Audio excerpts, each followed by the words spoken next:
पहले एक एक करके करेंगे क्वेश्चन. आपने पहले अटेम्प्ट करना है, अटेम्प्ट करके उसके बाद फिर मैं बताऊं. ठीक है, first you attempt it once and then I tell.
Sir 5.7. हाँ 5.7 है बेटा.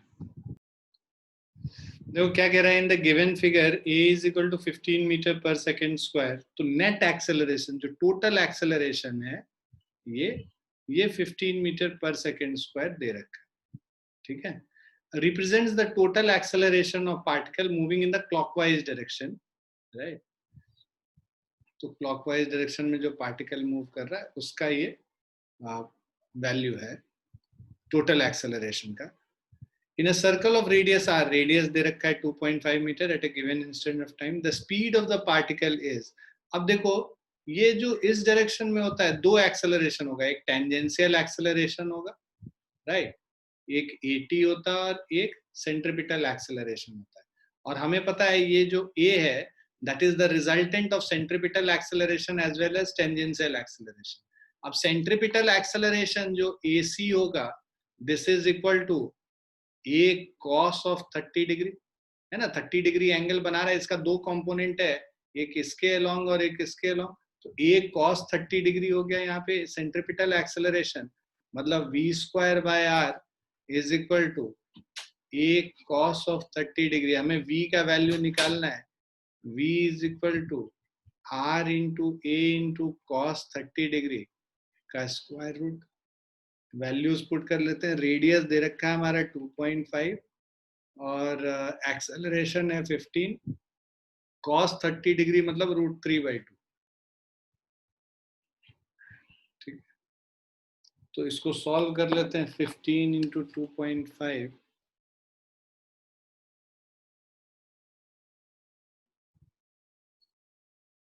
Into √3 divided by 2. इसका स्क्वायर रूट करेंगे 5.69 मतलब 5.7 मीटर पर सेकेंड. क्लियर है?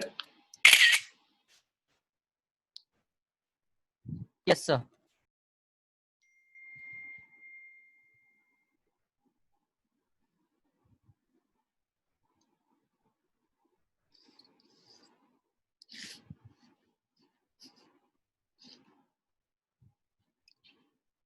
नेक्स्ट क्वेश्चन ट्राई कीजिए.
सर हाँ जी बेटा, सर ऑप्शन ए।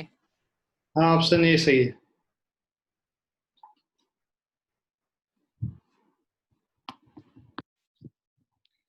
है ना।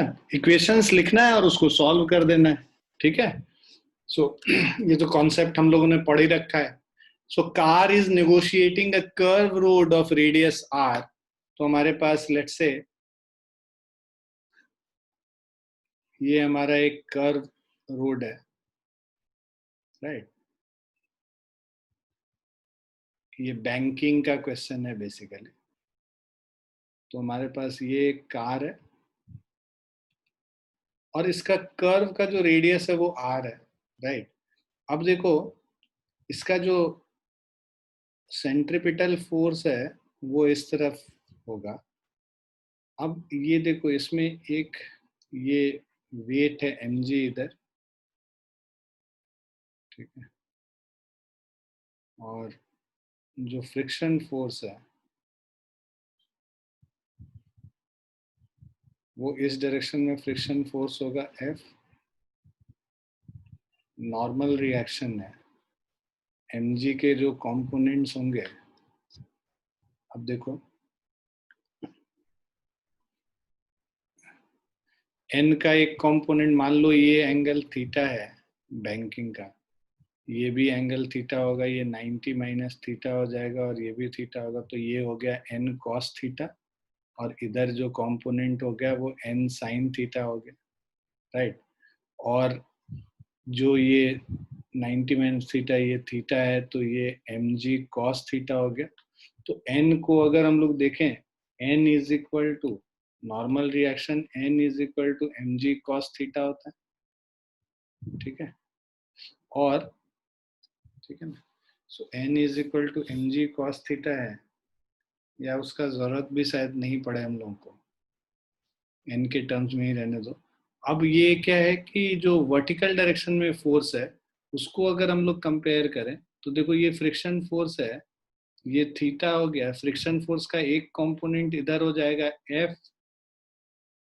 cos थीटा, और दूसरा कंपोनेंट इधर हो जाएगा नीचे के तरफ, this is F sin theta. तो वर्टिकल इक्विलिब्रियम में अगर हम बात करें, सो पहले हम लोग फोर्स लिखते हैं वर्टिकल डायरेक्शन में। तो इसमें n cos theta is equal to mg plus f sin theta, right. और अगर हम वर्टिकल डायरेक्शन में लिखते हैं,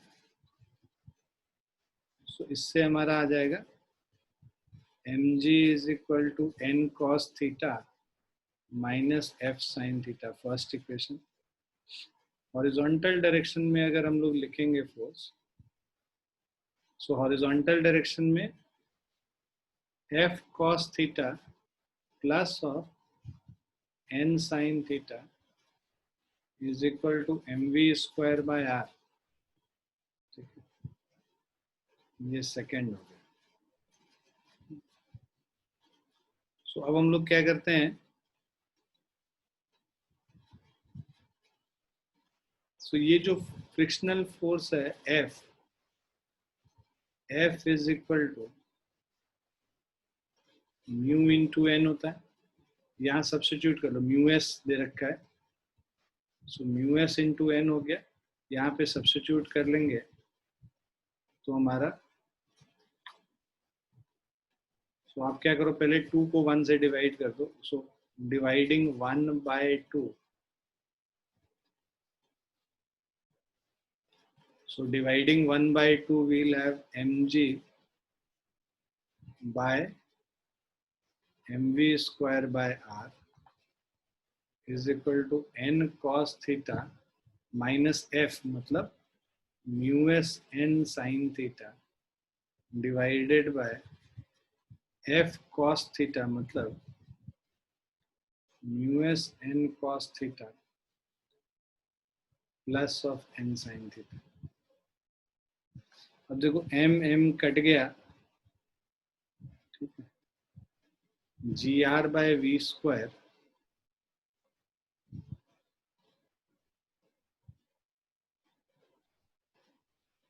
look for maximum safe velocity. So gr by v square is equal to n common ले लेंगे cos theta minus mu sin theta divided by mu cos theta plus sin theta. Reciprocal इसी को कर लो तो v square is equal to r g, n और n cancel हो गया. So this is sin theta plus rg sin theta plus mu s cos theta divided by cos theta minus mu sin theta.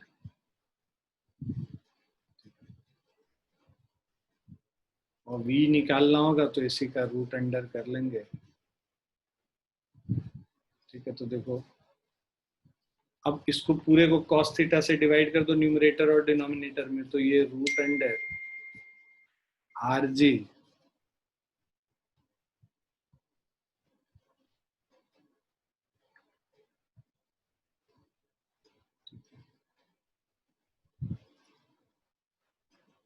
tan theta plus mu s by 1 minus mu s tan theta. ठीक है, option A. Clear है?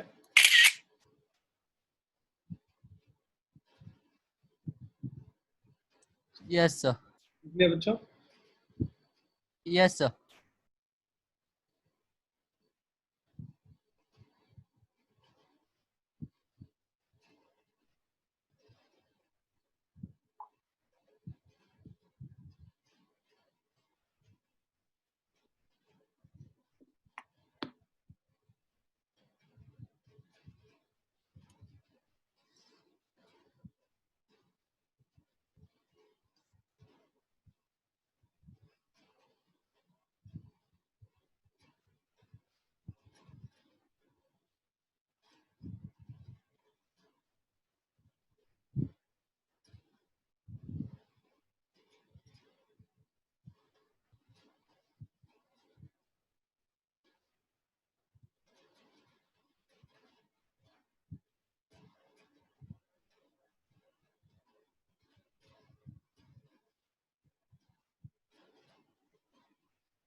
Sir, option D, 8. हाँ जी बेटा, Sir, 8. हाँ 8 है answer.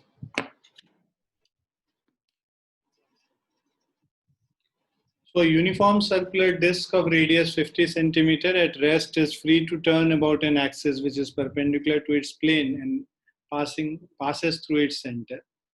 So it is subjected to a torque which produces a constant angular acceleration. Alpha is equal to 2 radians per second square. Its net acceleration in meter per second square at the end of 2 seconds.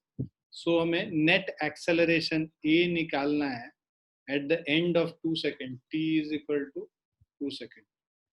So basically देखो यहाँ पे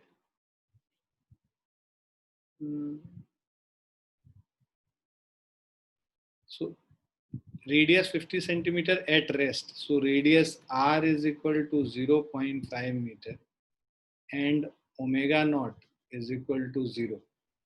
So omega is equal to omega naught plus alpha t. So omega is equal to alpha. This is 2 into 2, 4 radians per second.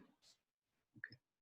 Centripetal acceleration AC is omega square r. 4 into 4 into 0.5. 16 into 0.5. So ये 8 हो गया. So 8 metre per second square. ये centripetal acceleration है. तुमने सीधे इसी से लिख दिया क्या? टेंजेंशियल एक्सेलरेशन भी निकालना है यहाँ पे. हाँ सर, निकाल लिया था, फिर वो मतलब लाइक 8 आ गया तो आंसर.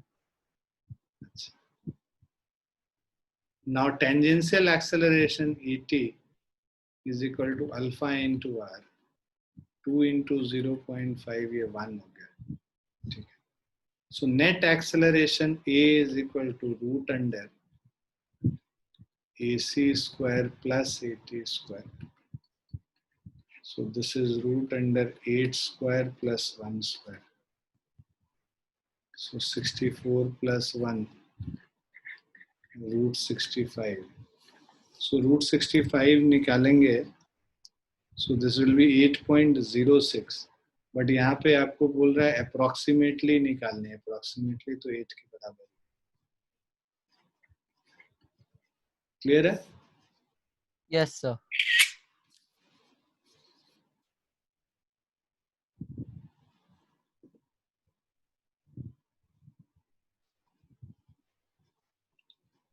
लिख लिया सभी ने?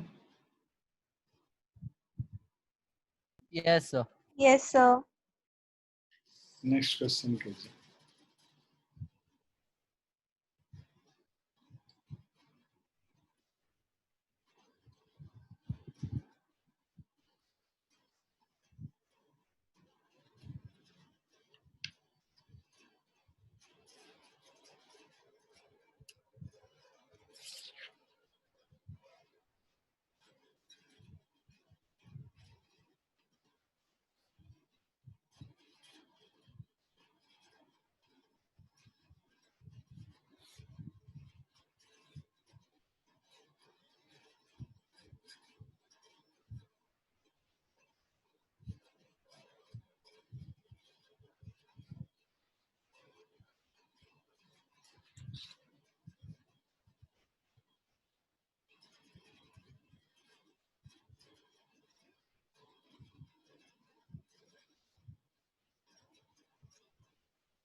नहीं हो रहा बच्चों?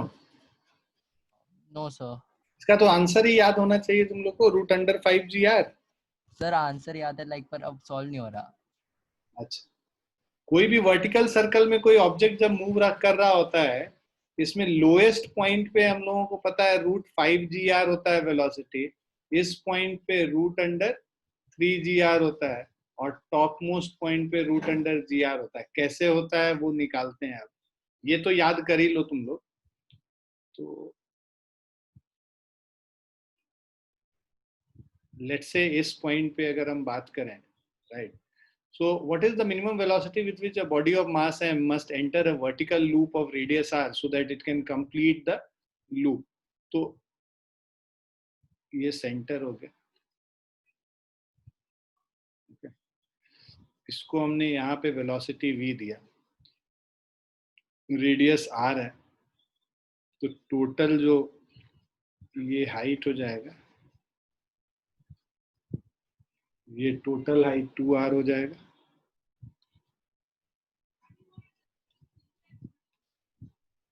क्लियर? अब इस पॉइंट पे इस पे क्या क्या फोर्स लग रहा है? एक टेंशन T लग रहा है, दूसरा जो है इसका वेट खुद का, राइट, mg लग रहा है. अब T plus m g is equal to m v square, मतलब यहाँ पे वेलोसिटी मान लो v डैश है, सो एम वी या v1 कर लेते हैं. ठीक है, m v one square by r. अब हम लोगों को ये पता है at the highest point for this to just minimum velocity निकालना है, तो जस्ट कंप्लीट करने के लिए वेलोसिटी यहाँ पे टेंशन क्या हो जाएगा? 0 हो जाएगा. मान लो ये पॉइंट A है, ये पॉइंट B है. So for the body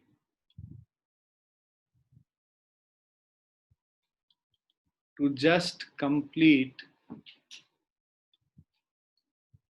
the vertical circle,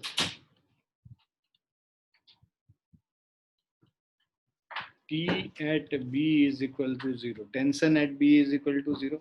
Tension 0 हो गया, मतलब mg is equal to mv1 square by r. So v1 square is equal to r into g हो गया. So that means v1 is equal to root under rg हो गया first.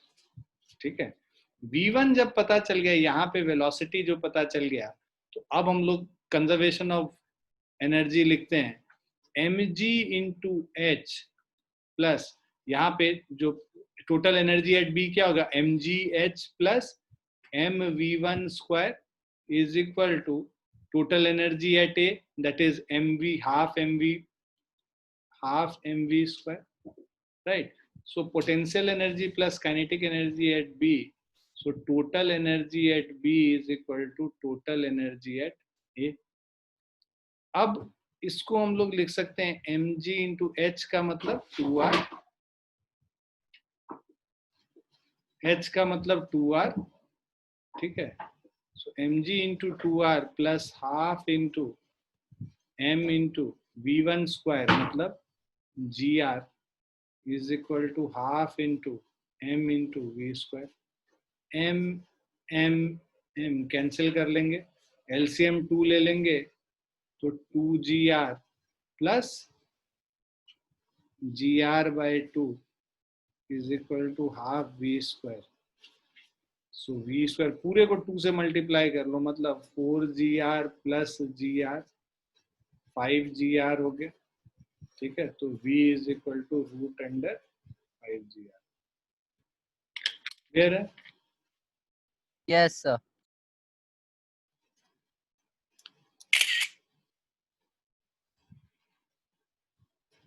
लिख लीजिए.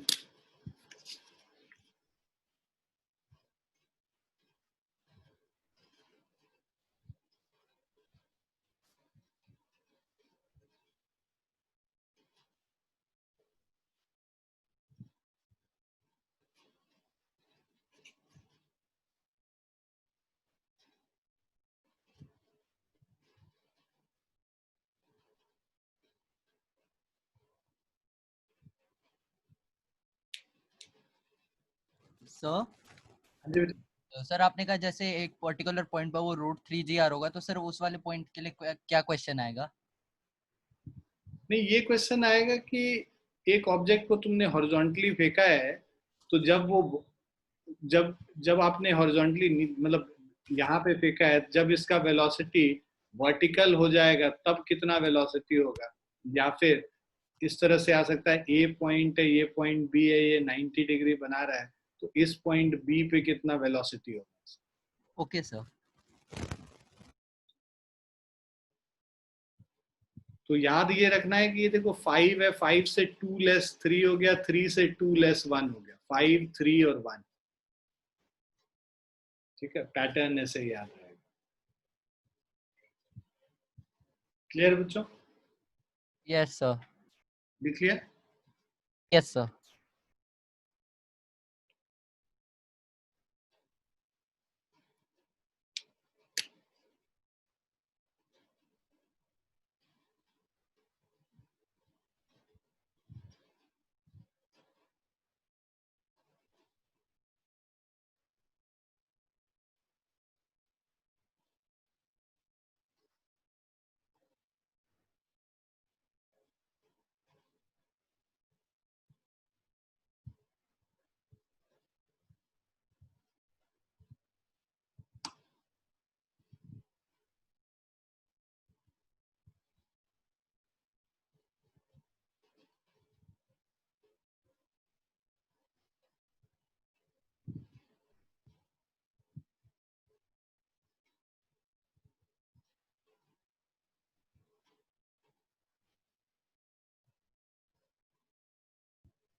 Sir 0.1. Fifth का डी, हाँ सही है, 0.1 मीटर पर सेकंड स्क्वायर।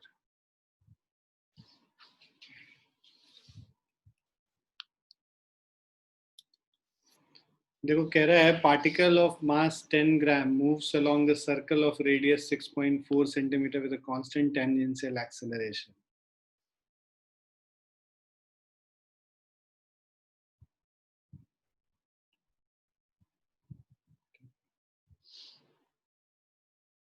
तो इसका जो tangential acceleration at,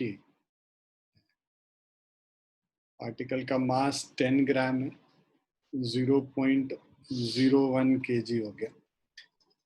circle of radius r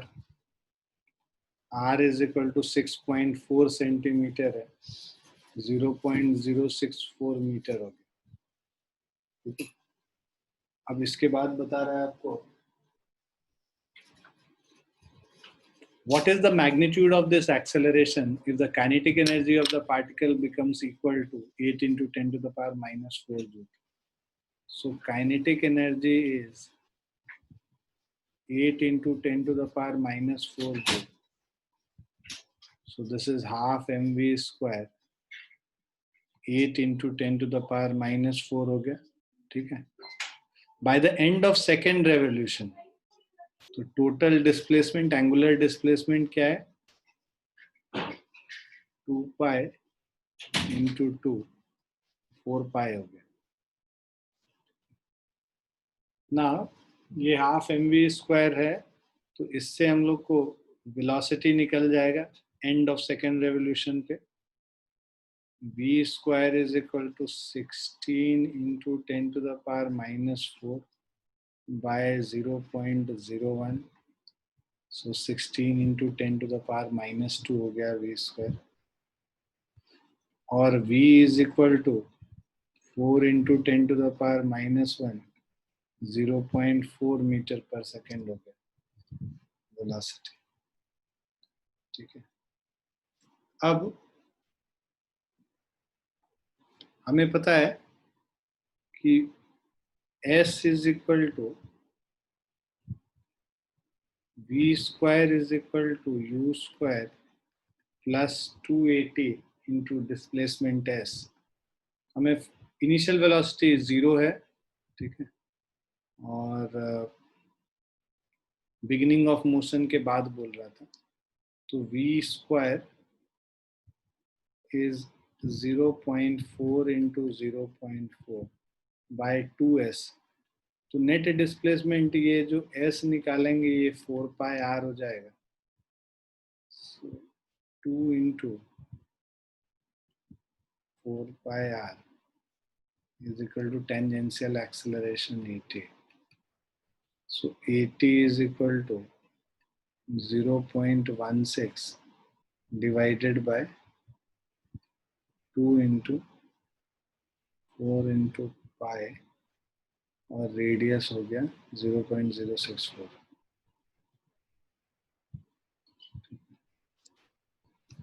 सो इसको कैलकुलेट करेंगे, 0.16 divided by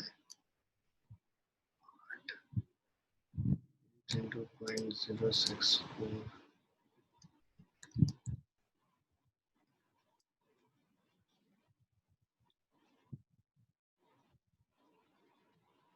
0.1 meter per second. Clear है? Yes, sir.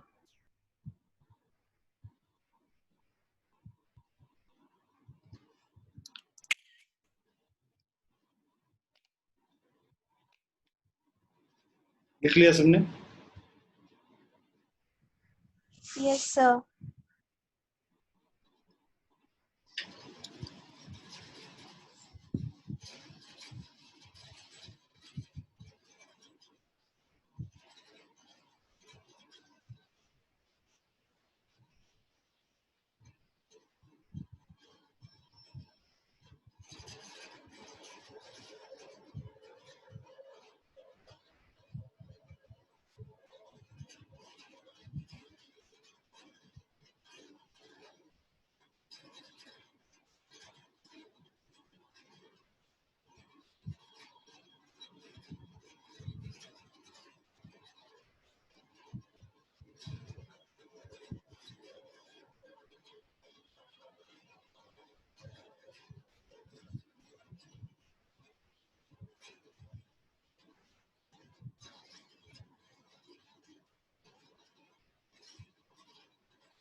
Sir option B. Option B. Yes sir. B तो नहीं है आंसर बेटा. ये कह रहा है fighter plane is pulling out for a dive at a speed of 900 kilometer per hour. Okay, so v is equal to 900 kilometer per hour. Metre पर second में करेंगे 900 into 5/80. So this is 250 meter per second. So fighter plane or mass of this fighter plane is 16,000 kg or radius is equal to 2000 meter. अब देखो जब ये कोई भी object vertical circle में मूव कर रहा है तो यहाँ जो लोएस्ट पॉइंट पे अगर तुम देखोगे इस पे फोर्स mg आ रहा है और जो कह रहा है find the upward force extended by air on it at the lowest point. ठीक है, upward force extended by air on it at the lowest point. So जो जो सेंट्रीपिटल फोर्स है वो तो इस तरफ है Fc, राइट. सेंट्रीपिटल फोर्स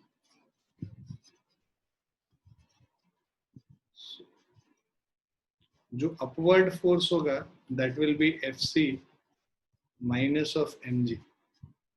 ठीक है, सो दैट इज जो सेंट्रीपिटल फोर्स जो इंजन लगा रहा है this is equal to mv square by r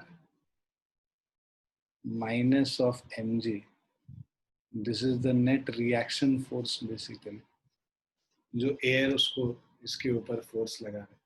mv square by r is 16,000 into 250 into 250 divided by radius 2000 minus mg 16,000 into 10. 2008 times 250 into 8 is 2000. 2000 into 250. 25 into 2 is 2000.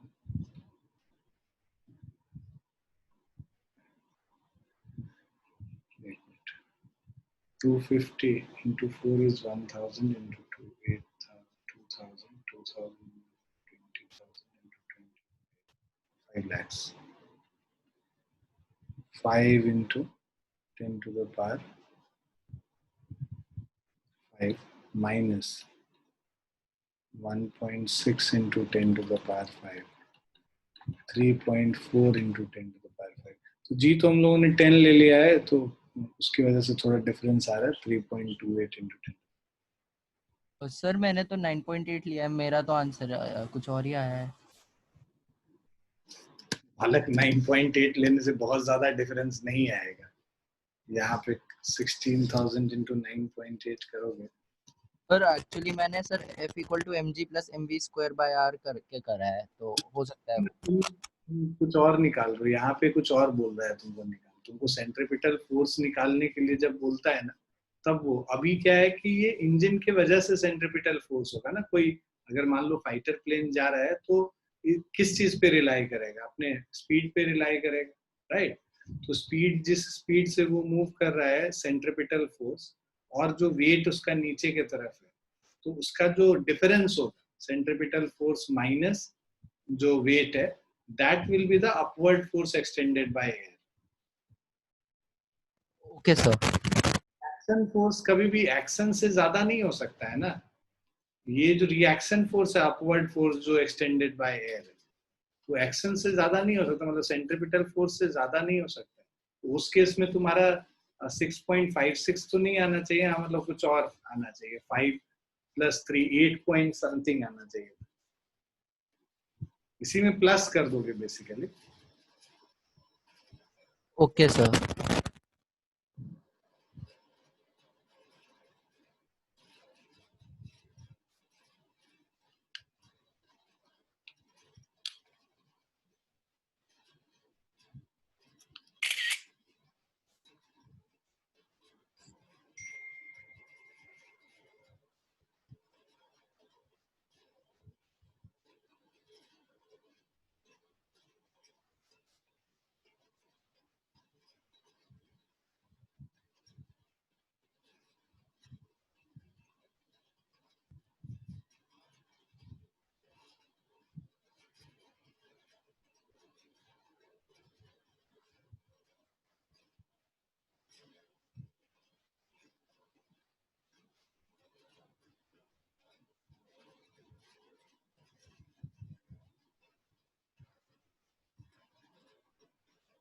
Sir, magnitude of acceleration.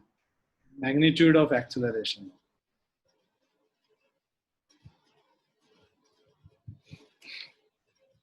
So seventh का C होगा.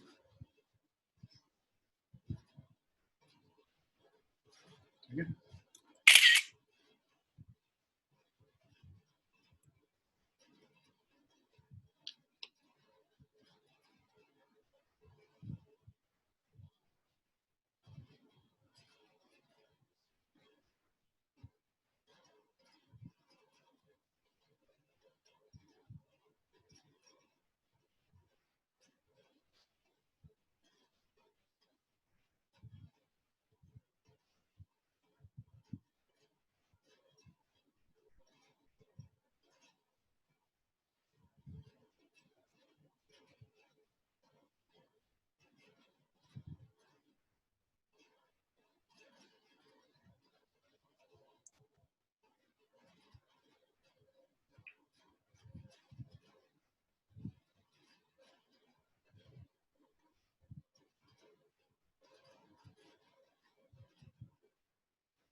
Sir, option B, 720:1. 8th question का B सही है. तो यहाँ पे क्या कह रहा है? Ratio of angular speed of a second hand to the hour hand of a watch. So omega second hand by hour hand. अब ये ratio of angular speed of second hand, तो तुम ये देखो ओमेगा क्या होता है? ये 2 pi upon time taken by the second hand to complete by 2 pi into time taken by our hand to complete this. So time taken by our hand by time taken by second hand. अब time taken by our hand हमें पता है कि it takes 1 hour. 1 hour means 60 minutes into 60 seconds. और second hand कितना लगाता है? 60 seconds लगाता है एक चक्कर काटने में. Right? Second hand. Hour hand hour hand 24 hours लगाता है एक चक्कर काटने में. तो 24 इंटू 60 होगा. फिर मैं गलत हूँ. 12 इंटू 60 12 आवर्स में एक कंप्लीट करता है. 60 और 60 कैंसिल हो गया. 12 6 720 by 1. So ratio 720:1.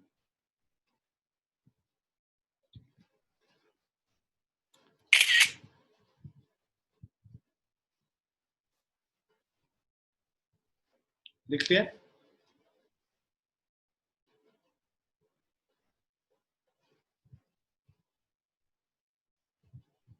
Yes, sir.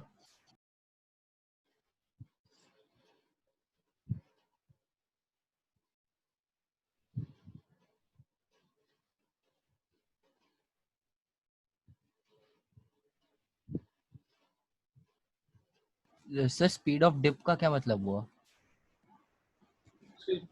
Speed of its tip होना चाहिए. डिप लिखे. Okay sir. टिप कर लो. टिप.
सर आंसर 3 है।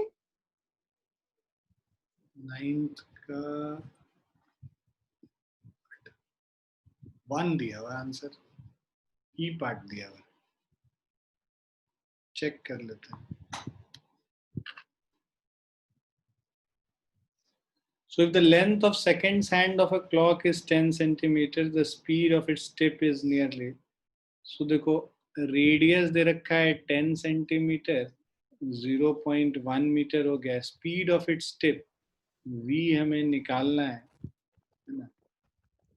Omega is equal to 2 pi upon 60 हो जाएगा. 60 सेकेंड लगता है एक पूरा चक्कर काटने में, तो पाई बाय 30 हो गया ओमेगा. तो हाँ जी, सर मेरा आंसर सर 1 आ रहा है. आंसर 1 ही है. Okay sir. Pi by 30 into 0.1 करेंगे, 3.14 इंटू 0.1 बाय 30 करेंगे.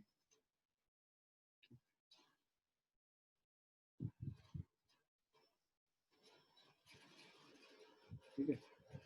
So this will be 0.314 divided by 30.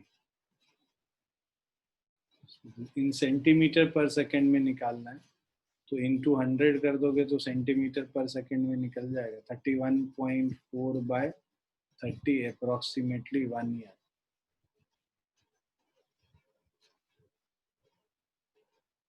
Clear है? Yes sir. ये मीटर पर सेकेंड में था, ये सेंटीमीटर पर सेकेंड.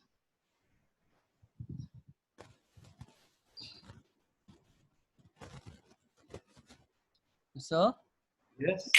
सर अगर हम 2 पाई बाय 60 ले ले तो आंसर डायरेक्ट आ सकता है ना? 2 पाई बाय 60 ले लो तो हाँ, तो क्या चीज, क्या आंसर डायरेक्ट मतलब? सर अगर हम 2 पाई बाय 60 ले लेते इंस्टेड ऑफ पाई बाय 3 की 30 की जगह. एक ही चीज तो है 2 पाई बाय 60 यहाँ. हाँ सर, अगर हम उसको कन्वर्ट नहीं करते तब और इधर आंसर हम 10 सेंटीमीटर में ही रखते तब भी तो आ जाता आंसर. हाँ हाँ, एक ही बात है ना. तुम ऊपर नीचे 2 से मल्टीप्लाई कर लो, वही तो आंसर आएगा. हाँ ओके सर.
इतना टाइम क्यों लग रहा है भाई? इतना डिफिकल्ट थोड़ा है, इजी सा क्वेश्चन है ये तो। देखिए, a particle is moving uniformly in a circular path of radius r, है ना? So, कह रहा है when it moves through an angular displacement theta, मान लो एक पार्टिकल इस पॉइंट ए से इस पॉइंट बी तक आया और एंगुलर डिस्प्लेसमेंट थीटा हुआ, then the magnitude of the corresponding linear displacement, मतलब ये लेंथ ए बी निकालना, यहाँ पर से परपेंडिकुलर अगर ड्रॉप करोगे तो ये कितना हो जाएगा, थीटा बाई 2, ये भी थीटा बाई 2, ये आर है, तो ये जो लेंथ है ये A C is equal to C B is R sine theta by 2, तो ए बी क्या हो जाएगा, 2r साइन थीटा बाई 2, तो यही इसका डिस्प्लेसमेंट ऑप्शन नहीं।